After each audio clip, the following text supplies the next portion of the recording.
Buenas, pues hoy vamos a hablar de un tema que a todos nos concierne o que todos hemos sufrido, y es de los acreedores. En general, un acreedor es una persona a la que le debemos dinero.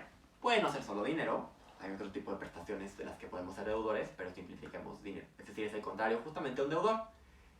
En una relación jurídica, normalmente hay un acreedor y un deudor. Una persona a la que se le debe algo y una persona que debe algo a esa persona. Esto tiene que ver con la literatura, creo yo, y me parece muy interesante el tema.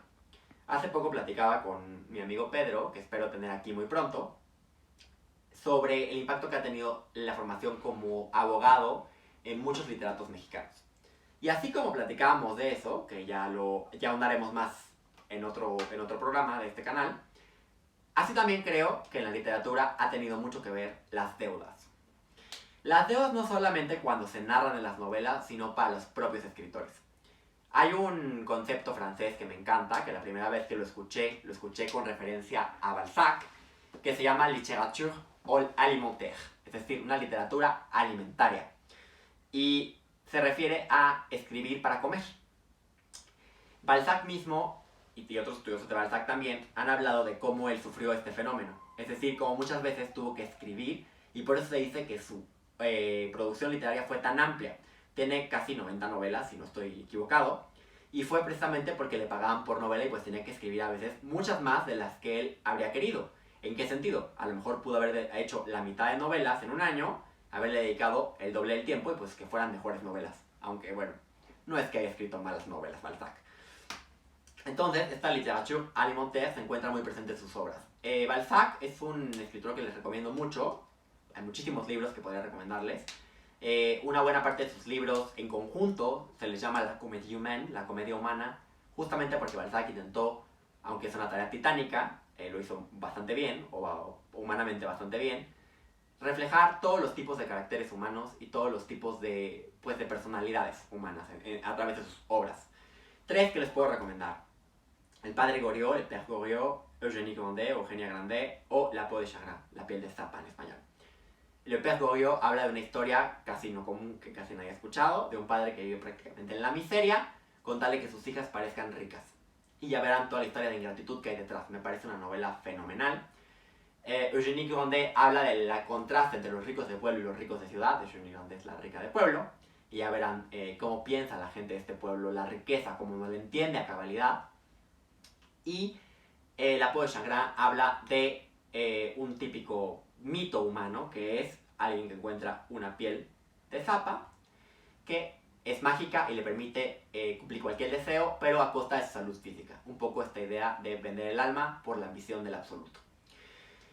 Y bueno, otro autor que puedo decirles que tiene que ver con esta literatura alimentaria es Mo Yan, premio Nobel de literatura chino extraordinario, particularmente en un libro suyo que se llama Shifu, o Harías cualquier cosa por divertirte. Verán cómo Mo Yan trata el tema de la literatura alimentaria y narra cómo él se convirtió en escritor porque los escritores en China eran muy ricos. Tenían ciertos privilegios como comer arroz o cosas que las personas normales no podían comer, y él quería ser escritor por ser eso. Mo Yan es extraordinariamente honesto cuando escribe y eso me encanta de él. Para mí, uno de sus mejores libros, La vida y la muerte me están desgastando, que habla de una persona que en la China comunista es asesinado y posteriormente reencarna en diversos animales y seres, y bueno, va presenciando cómo es la vida de sus seres queridos y su familia, pero pues reencarnado ya no en una persona, sino en ciertos animales, y resulta muy interesante el libro. Es un buen retrato de China. Pero bueno, ya pasando al tema de derecho, también por supuesto, como ya dije, es un concepto fundamental del derecho el acreedor y el deudor. Y bueno, normalmente hablemos ahora de alguien que en el imaginario siempre es acreedor, siempre es alguien a quien le debemos, pero la verdad es que también muchas veces se encuentra como deudor. Y son las instituciones bancarias, los bancos. Normalmente tenemos la idea de que al banco siempre se le debe, pero no es cierto, el banco también en ocasiones puede debernos a nosotros. Si, por ejemplo, cuando nosotros somos titulares de una cuenta de depósito, el banco ya nos es acreedor de todos los recursos que tenemos ahí, porque en cualquier momento se los podemos exigir. ¿De acuerdo? Y bueno, este es un caso real, el que voy a narrar, un caso que ha sido llevado por este despacho. Evidentemente está narrando con autorización de los clientes, aunque no se va a mencionar sus datos personales por cuestiones de privacidad. Pero este es un caso en que una persona paga su tarjeta de crédito a través de un diverso banco. Es decir, no puede pagar directamente esta tarjeta de crédito por la forma en que opera esa compañía en México, sino que tiene que ir a depositarla al banco, a la cuenta de esa institución. ¿Sí? Esta persona normalmente es una persona muy cumplida y siempre quiere ir adelantado, entonces no simplemente deposita lo que debe. Es decir, si su estado de cuenta a lo mejor le va a llegar por 2,000 pesos al mes, no deposita 2,000, deposita 3,000 o deposita 4,000, tratando de siempre tener un saldo a favor, ni siquiera un saldo en cero, sino un saldo a favor. Pero eso también crea que muchas veces no esté completamente consciente de cuánto saldo a favor tiene. ¿Por qué? Pues no es lo mismo pagar y dejar en ceros, que siempre sabemos que debemos estar en ceros porque pagamos todo, que pagar de más, saber cuánto nos termina debiendo o cuánto terminamos teniendo de saldo a favor en esta tarjeta de crédito. Meses después, revisando su estado, se da cuenta que hay una importante, muy importante cantidad que no le ha sido reconocida como saldo a favor, a pesar de que él ha estado depositando de más. Y entonces acude a la Conducencia Profeco, que ya platicaremos después qué son, pero básicamente son instituciones del Estado que nos ayudan cuando tenemos problemas con proveedores, sea privados, sean instituciones bancarias o financieros o no financieros, una u otra, y pide que pues le aclare primordialmente, bueno, el banco, si recibió esos recursos, por qué no los transfirió a su cuenta de tarjeta de crédito, y a la institución que es la dueña de la tarjeta de crédito, si es que recibió esos depósitos, por qué no le aparece el saldo a favor completo que debería aparecerle en su tarjeta de crédito. Bueno, hecho esto, básicamente la dueña de la tarjeta de crédito dice que no recibió absolutamente nada, nunca recibió nada, y el banco, no obstante, acepta que recibió el dinero. Pero dice que él, si no lo aplicó a la tarjeta de crédito, será por algún error imputable a la persona o por razones que desconoce, pero que no tiene por qué explicar. Agotada esta instancia, en la que solamente se puede dialogar, por así decirlo, en forma sencilla, no se puede llegar a una conclusión final, se acude a un juicio. Imagínense el tiempo y el dinero que gasta esta persona en recuperar un dinero que es suyo.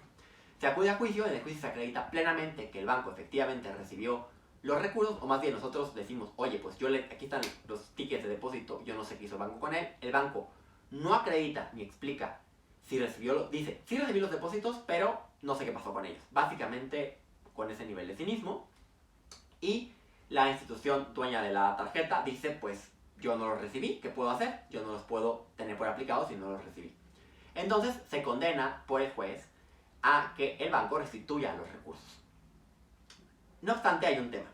Se demandó desde el principio que además de los recursos, pues el banco aportara una cantidad, pues por haberlos retenido ilegalmente. Es decir, ese dinero, si mi cliente lo hubiera tenido y no hubiera pagado de más en la tarjeta de crédito, pues podría haberlo invertido o podría haberlo usado para alguna otra cosa. No obstante, lo puso ahí, el banco se lo quedó, no lo aplicó, y mi cliente pues perdió esa ganancia que pudo haber tenido con ese dinero o ese diverso uso que le pudo haber dado para su diversión, para sus viajes o para lo que él hubiera querido. Y entonces se consideraba que el banco debía pues pagar alguna cantidad a título de interés, de indemnización, de daño y perjuicio, o como le quieran decir, por haberse quedado ese dinero, calculada sobre pues el dinero que se había quedado ilegalmente. El juez no obstante dice que no, porque el cliente tendría que demostrar un específico fin que hubiera dado ese dinero de no haberlo depositado al banco y el banco que se lo debe haber quedado, y que además pues no había ningún artículo que lo obligara a que el banco pagara una cantidad calculada sobre ese capital que se había quedado ilegalmente. Nosotros acudimos a amparo, nuevamente habría una segunda instancia, pero en este caso no hay segunda instancia por ser un juicio oral. Acudimos a amparo y decimos, oye, no estoy de acuerdo, el banco me tiene que dar, además del dinero, una cantidad calculada sobre ese dinero a título de interés o a título de algo. Porque el banco además, ¿a qué se dedica? El banco se dedica a utilizar dinero ajeno, el dinero que nosotros le damos, a invertirlo. Y esa es la ganancia del banco. ¿Sí? Toma dinero de quien tiene y se lo da a quien no lo tiene, generándole una ganancia. Entonces dijimos, ese dinero que se quedó mío, lo usó para algo forzosamente. Es su fin mismo del banco. ¿Sí? Entonces, ahí tenemos un grave problema y vamos a amparo. En el amparo, el tribunal dice exactamente lo mismo. Una vez hecho esto, quedaba un recurso que es un recurso extraordinario. Esto quiere decir que por regla general no procede.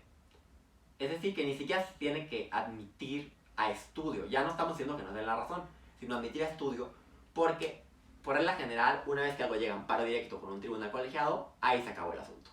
No obstante, si hay un tema de constitucionalidad detrás, suficientemente relevante para que la Corte máximo tribunal de nuestro país tenga que sentar un precedente, entonces se admite un recurso que se llama amparo directo en revisión.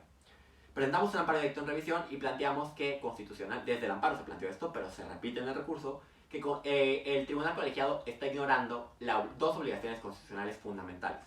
Una reparación, un deber a una reparación integral. Cualquier persona que sufre un daño tiene derecho a ser reparada integralmente, es decir, completamente, no solamente a que se le regrese el dinero, por ejemplo, sino a que se le dé lo que pudo haber ganado con ese dinero, ¿de acuerdo? Que en este caso es el perjuicio.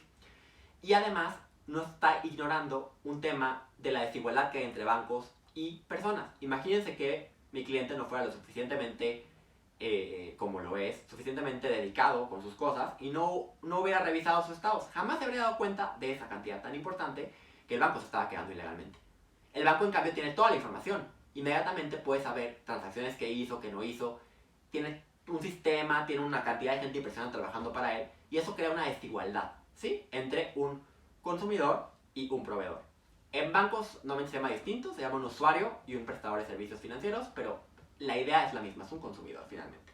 Y hay una protección constitucional a los consumidores precisamente por esta desigualdad, que son muchos los derechos de los consumidores, pero básicamente pues siempre tienen derecho a que los tribunales tomen en cuenta estas desigualdades a la hora de condenar. Y este recurso ha sido ya admitido por la Corte, lo que quiere decir que lo estudiará en los próximos días, bueno, en los próximos meses, estudiará si es legal o no es legal que un juez no condene a un banco a pagar no solamente un dinero que retuvo ilegalmente a una persona, sino además un interés o algún perjuicio o alguna indemnización calculada sobre ese capital que se quedó porque la persona se vio privada, en este caso, más de 2 años, indebidamente de esos fondos. Y el banco además se lo pudo haber quedado si el cliente no se hubiera dado cuenta y no hubiera estudiado sus estados de cuenta. Hay que desincentivar que los bancos sigan abusando de esta manera de los clientes, apostando a que como son cantidades pequeñas o demás no se den cuenta, o apostando a que pues quizás no pase nada porque es una cantidad que no es tan importante y alguien acudir a juicio conlleva bastantes gastos. Eso es básicamente eso es uno de los argumentos que planteamos en el recurso. Es importante desincentivar a los bancos a que sigan haciendo esto y que entonces sepan y sean más cuidadosos al momento de manejar los recursos del público en general. Este tema estará muy interesante cuando la Corte vaya publicando desplegados, porque normalmente anuncia los temas que estudiará. Si es que lo hay, lo compartiremos en este espacio. Y pues obviamente cuando se resuelva los tendremos al corriente de cómo resolvió la Corte el asunto. Pero es algo que puede pasarle a cualquiera de nosotros, entonces es importante saber que esto se está discutiendo o se discutirá próximamente en la Suprema Corte. Muchas gracias y les pido por favor que se suscriban a este canal si les gusta lo que se está subiendo. No solamente que vean los videos, que por supuesto se los agradecemos, sino que se suscriban al canal para que puedan estar al corriente de todo lo que subamos y sean inmediatamente avisados por YouTube de que estamos subiendo un nuevo video. Muchas gracias.